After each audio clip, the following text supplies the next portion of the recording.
Ang unang pagdalaw namin dito sa Grotto, Bulacan. Bang hindi pa kami tumuloy pumasok sa simbahan, so ito muna ginagawa namin, nag-take ng video at naghatay sa aming mga kasama. At napansin yung mainit, maraming mascot kasi tanghali na po kami nakarating dito guys. So marami pong tao kasi Sunday Mass po. So ayan, mag-aalas 2 na po ng tanghali. So ito na kami dito sa labas sa harap mismo ng church. Ilang segundo pumasok na rin kami sa church para umattend ng misa. Ang cute ng mga mascot sa labas. At pagkatapos ng misa ay naglalakad-lakad na rin kami sa paligid ng simbahan at iikutin namin ang buong istasyon. So dito kami sa likod ng simbahan, may park dito, pwede mag-stay, may mga table, may kainan. So ayan, bababa kami dito sa may hagdanan sa mismong paahan ng simbahan sa likod. Meron daw nakalibing dito na hindi ko kilala. At pagkatapos tumuloy na rin kami dito sa table at nagmerienda muna kami dahil alas 3 na po. So ito yung mga kasama namin sa aming pagpunta dito sa Grotto, Bulacan. Ate Jean, asawa ko si Arby at ang batang si Ethan. Minute ago, so nagpatuloy na kami sa aming pag-iikot dito sa mga istasyon. Lakad dito, lakad doon. So take picture, videos. Pwede ka magdasal.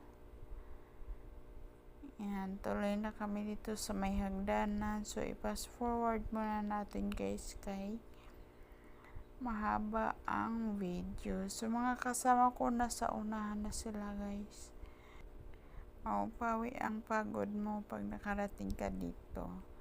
So mag-enjoy ka guys kasi madami namang tao. Pwede ka magdasal ng taimtim at tahimik. Yan, pwede mo hihilingin sa bawat istasyon. Pray kung anong gusto mo. Malaya kang gawin kung anong gusto mo. Focus lang kay Lord. Yan guys, dito na kami sa Rebolto ni Papa Jesus.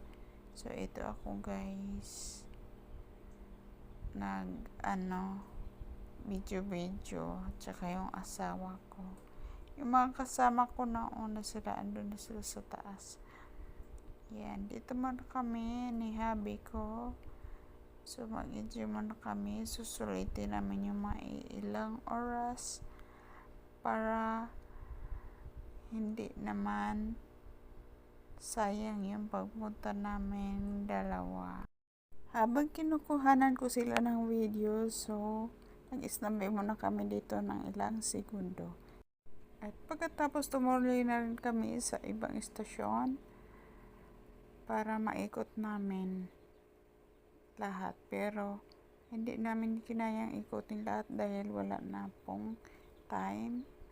Hapon na po kasi kami dyan nakarating. So ito na. Sumorkat na lang kami sa ibang mga istasyon. At sa susunod naman muli, baka magawa naming ikutin lahat dahil agahan namin pumunta doon. Yung umaga talaga para mapuntahan lahat ng istasyon simula 1 hanggang matapos at yung ililibing na si Papa Jesus. So hanggang dito na lang muna guys dahil hapon na po at kami ay mauwi na rin sa Pililla, Rizal. Hanggang dito na lang muna guys. So maraming salamat sa panonood.